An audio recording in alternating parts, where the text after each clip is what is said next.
Drivers are out on track for qualifying for round 3 of the 2021 World Series. Here's the Slovakian Mario Straka behind the wheel of the Nissan GTR. One lap qualifying here for our drivers, Jimmy, as well. It's going to be an interesting challenge for them to try and get as maximum pace as possible over the course of just one lap. Yeah, as always, these guys, all or nothing. Of course, here's Jose Serrano, for Team Porsche. Team Porsche has been very quick in the manufacturer series so far. I think one of our points contenders at the moment as well as these guys. Sugimori in the NSX, the Honda, very quick in previous rounds, to try and repeat that here at Austria. What about Yuki Araki then as well behind the wheel of the Dodge Viper? Hasn't stood out as a particularly top contender, but then again the car might not be allowing him to show his full potential. Either way, good to see him here inside the top 12 for round 3 of the manufacturer series. Let's see whether he can get at the sharp end of the grid though. I hope so too. I like that car. I see it out. Baptiste Beauvoir as well, who's been with AMG for about as long as I've been a commentator for. Mercedes out there on circuit as well. This car has been a really good all-round car, but never really strong at any circuit. So good everywhere, but not the strongest, it seems. Alonso Regalado, the Peruvian driver, we first saw him back in the World Tours in 2019. He's behind the wheel of that Aston Martin V8 Vantage. Aston Martin sits 7th in the standings going into World Series 3. So let's see whether they are going to be at the sharp end of the grid in qualifying. So a one-lap qualifying session for our drivers. And Jimmy, what are the keys to this lap then and getting the maximum out of your car? Push throttle hard is what I'm going to go with there. Be on the loud pedal as much as you can. That might sound like a very simple thing to say around here, but there are very big braking zones. So getting that braking zone done efficiently and getting the power applied properly on exit is pretty much the best way to get lap time around here. The thing is, just the lap is very much split into 2 sections. You've got a very fast first couple of corners, and then it gets into this mid-section, which is all about mid-corner grip and getting the car rotating. If you're Mr. Straka here, in the turbo brick that is Nissan GTR, turning in understeer is a big thing in this car, so this is where it's going to lose time compared to maybe a mid-engine car like the Porsche. Yeah, the front engine layout certainly not going to help Straka there, but let's see whether he's going to be able to maximise the potential of it coming through this long left-hander, then flicking it right. There's going to be only 2 more corners left after this one. You can see in there that understeer is just able to tame that coming through there over the crest of the hill, and then hard on the brakes into turn 10 and then turn 11. Look for the apex on the right-hand side, chuck the car in nice and smooth through there, use the curb on the outside to maximise the circuit width out of the final corner. Little bit of a slip and a slide, using all of the track and something he shouldn't, across the timing line to set the first representative lap time. It's a 1:28.485. Not bad, but it can definitely be beaten. I was going to say, nothing too special about that lap from Straka there, and here's the first of the fast ones. I'd say Jose Serrano does a 1:28.6, so very quick from him.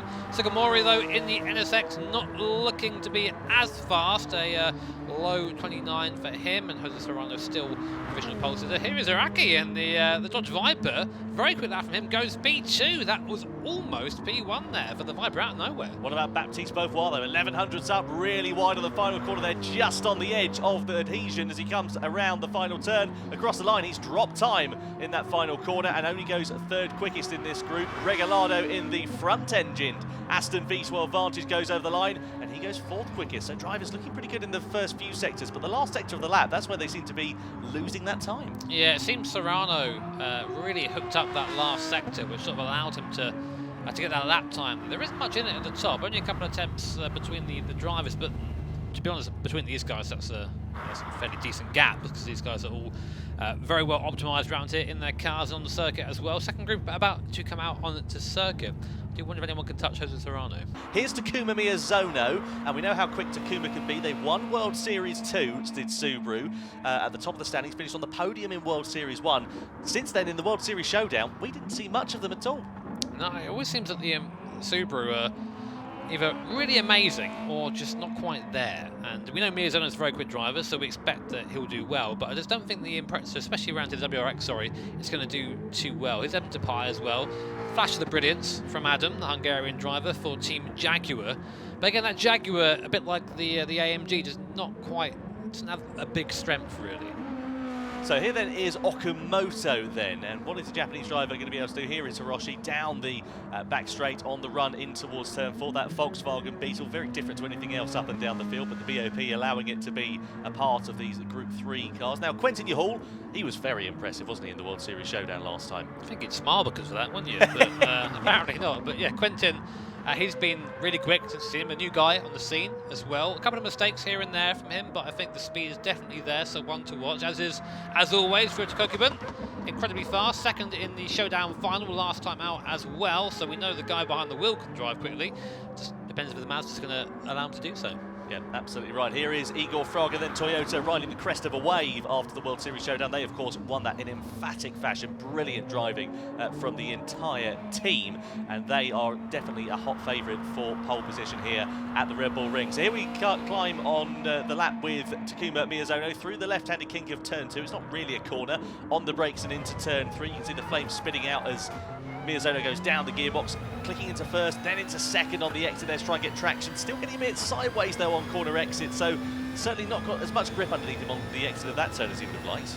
Yeah, and he needs that really. This car doesn't have the top speed compared to the other cars around here, so any sort of time he loses trying to get the car out of the corner is just really hindering him at the end of the course. But here is where Miyazono will be quick, this middle sector. We know this WRX is pretty agile, even though it's a front-engine layout, so pretty quick through it. Let's watch him as we come through the mid-sector there. Just tags the apex on the exit there, and then drives the car out towards the green stuff. Be careful out there. Very easy to pick up a penalty if you go too wide, and they're right on the edge around there, because if you're not getting the time you need to do well. And you can see they're running wide on the right-hander, just going through there. It was a bit faster to the left-hander, I think, and then it had a snap of oversteer coming mid-corner, and that chucked him on to that green part of the circuit, which is not going to be helping his time. And I don't think that this is going to be anything to write home about. It's not going to be anything to write home about for Adam Sapai, who'll be the next driver over the line. He's picked up a penalty. You can see that with the red dot on the screen. Here comes Takuma Miyazono in the WRX.